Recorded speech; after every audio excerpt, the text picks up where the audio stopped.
भक्तों, ओम नमः शिवाय, श्री शिवाय नमस्तुभ्यं, जय श्री महाकाल। जी हाँ भक्तों, क्या आपके भी घर में कोई ऐसा व्यक्ति है जिसका विवाह नहीं हो रहा? आप लोग बहुत ज़्यादा परेशान हो उसके विवाह के लिए कि आखिरकार इसका जो विवाह है वो हो क्यों नहीं रहा। जब भी आप कोशिश करते हैं कि इसका विवाह करवा दें, लेकिन कोई न कोई कारण बस उसका जो विवाह है वो रुक रहा है। कोई न कोई ऐसी अड़चन आ रही है जिसके कारण उसका जो विवाह है ना वो होने का नाम नहीं ले रहा। तो आपको टेंशन लेने की कोई ज़रूरत नहीं है। आज मैं आपके लिए एक ऐसा उपाय लेके आया हूँ जिसको अगर आपने कर लिया तो अवश्य रूप से आपके घर का जो कोई भी व्यक्ति है जिसका विवाह नहीं हो पा रहा, अवश्य रूप से उसका जो विवाह है ना वो पक्का होगा ही होगा। क्या करना है, कैसे करना है, पूरा आपको समझाने वाला हूँ, तो बस उपाय ध्यान से सुनिएगा, अच्छे से करिएगा। अगर आपने आज का ये उपाय ध्यान से सुन के अच्छे से किया तो अवश्य रूप से आपकी जो कोई भी इच्छा है, जो कोई मनोकामना है, अवश्य रूप से पूरी होनी ही होनी है। ठीक ना? तो आपको बस ध्यान से करना है। देखिए, पूरा का पूरा उपाय बताने वाला हूँ जो कि पूज्य गुरुदेव की ही कथा सुन के और बहुत अच्छे से समझ के आपके लिए लेके आया हूँ। ठीक, तो बस आपको उपाय ध्यान से सुनना है और अच्छे से उपाय कर लेना है कि आपको ऐसा कौन सा उपाय है जिसको करने मात्र से मनोकामना पूरी होती है। ठीक, देखिए, पूज्य गुरुदेव की जो कथा होती है ना, जैसे कि आपको पता होगा कि पूज्य गुरुदेव की कथा में लाखों की भीड़ आती है, आपने सबने देखा होगा। ठीक, तो अभी गुरुदेव की कथा चल रही थी, आज से 7-8 महीना पहले की बात है। गुरुदेव की कथा चल रही थी और गुरुदेव की कथा में लाखों की भीड़ आई। जब गुरुदेव की कथा में लाखों की भीड़ आई तो वहाँ ज़्यादातर जो भक्त थे ना, उन्होंने क्या किया, पत्र के द्वारा, किसके द्वारा, पत्र के द्वारा अपनी मनोकामना गुरुदेव तक पहुँचाई। जब गुरुदेव के पास पत्र पहुँचा और गुरुदेव ने पत्र पढ़ा तो वहाँ उन्होंने देखा कि ज़्यादातर लोगों की क्या है, केवल और केवल एक ही मनोकामना है। जो भी माता पिता है ना, उनकी केवल और केवल एक ही मनोकामना है। क्या मनोकामना है? कि गुरुदेव, हमारा जो बच्चा है, किसी का लड़का है, किसी का लड़की है, उसका विवाह नहीं हो रहा। हम लोग बहुत ज़्यादा परेशान हैं कि उसका जो विवाह है वो हो जाए, लेकिन अभी भी उसका जो विवाह है ना वो होने का नाम नहीं ले रहा।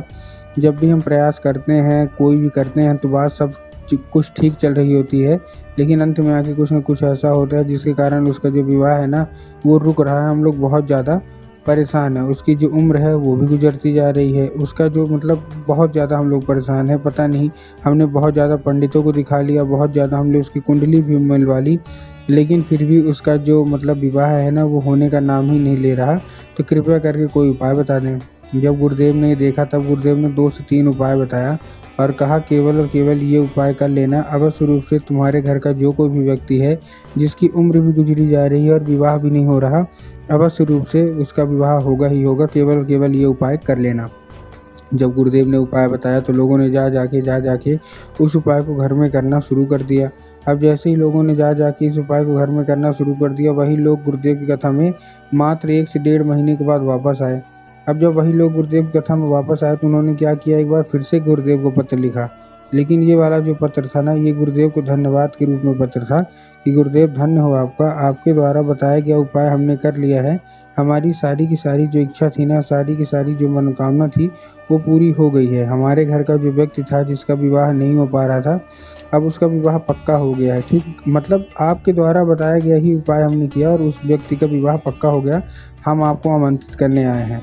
तो देखिए, जो लोग भी मेरी आवाज़ सुन रहे हैं ना, अगर आपको भी जानना है कि आखिर ऐसा कौन सा उपाय है जिसको करने मात्र से लोगों की सारी जो इच्छा होती है, सारी की सारी जो मनोकामना होती है, जो कि वर्षों से पुरानी होती है और अभी तक पूरी नहीं हो पाती, तो चलिए हम बताते हैं कि आखिर ऐसा कौन सा उपाय करना है जिसको करने मात्र से मात्र 1 से 1.5 महीने के अंदर व्यक्ति की सारी इच्छा मनोकामना पूरी हो जाती है और उस व्यक्ति का बहुत अच्छे से विवाह भी हो जाता है। तो चलिए बताते हैं आपको आज की इस वीडियो में।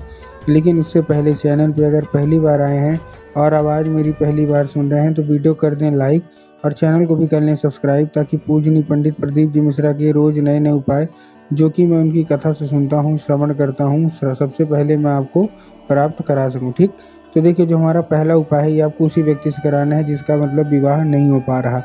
क्या करवाना है? आपको लेना है 3 काली मिर्च और 1 धतूरा। क्या क्या लेना, फिर से बता रहा हूँ, 3 काली मिर्च और 1 धतूरा। ठीक, ले लिया।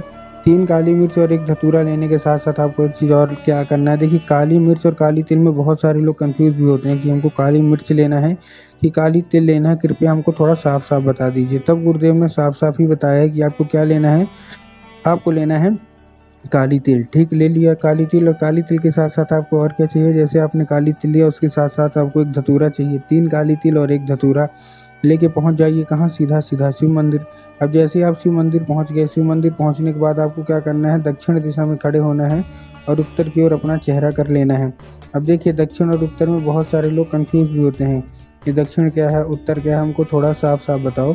तब गुरुदेव ने साफ साफ बताया कि आप जिस भी शिव मंदिर जा रहे हैं, क्या करना है, जिस भी शिव मंदिर जा रहे हैं उस शिव मंदिर का जिधर साइड जलाधारी होगा, आपको क्या करना है, उधर ही साइड अपना चेहरा करके खड़े हो जाना है। ठीक, खड़े हो गए।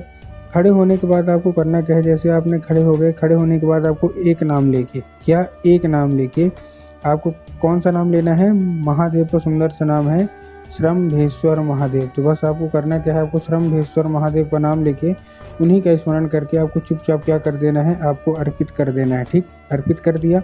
अर्पित करने के बाद आपको करना क्या है, जैसे आपने अर्पित किया, अर्पित करने के बाद अपनी जो कोई भी इच्छा है, जो कोई भी मनोकामना है, सारी की सारी आप मांग लीजिए। बस पूज्य गुरुदेव कहते हैं कि अगर आपने ये उपाय कर लिया तो अवश्य रूप से मनोकामना जो है ना वो पूरी होनी ही होनी है। ठीक, ये था हमारा कौन सा, ये था हमारा पहला उपाय। पहला उपाय आपने कर लिया। अब हम चलते हैं अपने दूसरे उपाय की ओर। दूसरे उपाय में आपको 11 लाल फूल चाहिए। क्या चाहिए आपको, 11 लाल फूल। ठीक, 11 लाल फूल ले लिया। अब 11 लाल फूल आप कोई से भी ले सकते हैं, गुलाब का ले लीजिए, गुड़हल का ले लीजिए, जो भी मन हो वो ले लीजिए। बस एक दो चीज़ का ध्यान रखना है कि जो फूल है वो कहीं से भी कटा फटा नहीं होना चाहिए, कहीं से भी खंडित नहीं होना चाहिए, कहीं से भी खराब नहीं होना चाहिए, पहली चीज़। और दूसरा, एक किस्म का होना चाहिए। अगर आप गुलाब का ले रहे हैं तो केवल गुलाब का लीजिए, अगर आप गुड़हल का ले रहे हैं तो केवल गुड़हल के लीजिए। ये नहीं कि 2 फूल किसी और के ले लिए, 3 फूल किसी और के ले लिए, ऐसा आपको नहीं करना है। ठीक, ले लिया आपने। लेने के बाद आपको करना क्या है, जैसे आपने लिया, लेने के बाद आपको पहुंच जाना है सीधा सीधा शिव मंदिर। अब आपके दिमाग में आया होगा कि जाएंगे और बाबा भोलेनाथ के ऊपर अर्पित कर देंगे, जो कि पूर्णतः गलत है। आपको बाबा भोलेनाथ के ऊपर अर्पित नहीं करना। आपको कहाँ अर्पित करना है, आपको माता सुख सुंदरी के ऊपर अर्पित करना है। अब देखिए क्या होगा, सबसे पहले तो जो मैंने आपको बताया, फिर से ध्यान से सुन लीजिएगा कि जो फूल है वो एक किस्म का ही होना चाहिए। बहुत सारे लोगों को इसमें फल मिलता है, बहुत सारे को नहीं मिलता है, वो इसीलिए क्योंकि वो आधा अधूरा उपाय करते हैं। ठीक, तो इससे बचना है आपको।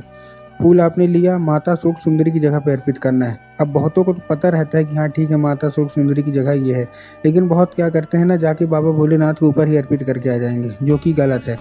आपको माता सुख सुंदरी की जगह में होता है, जो कि मैं आपको बताता हूँ। जो जलाधारी होती है ना, जलाधारी के दाएं मतलब राइट साइड में माता सुख सुंदरी की जगह होती है। तो बस आपको करना क्या है, माता सुख सुंदरी की जगह पे 11 के 11 लाल फूल अर्पित करना है और माता से उसको औषधि के रूप में मांगना है कि माता कृपया करके हमको इसको औषधि के रूप में प्रदान करिए। हमारा विवाह नहीं हो रहा, हमारे बच्चे का विवाह नहीं हो रहा, हम लोग बहुत ज़्यादा परेशान हैं। अब क्या होगा, अब वो औषधि का रूप ले लेगा। तो आपको 5 में से एक फूल, केवल और केवल 5 में से एक फूल उठा के लाना है घर, और जहाँ आप लोग सोते हैं उस बिस्तर में तकिए के नीचे आपको उसको रखे रहना है।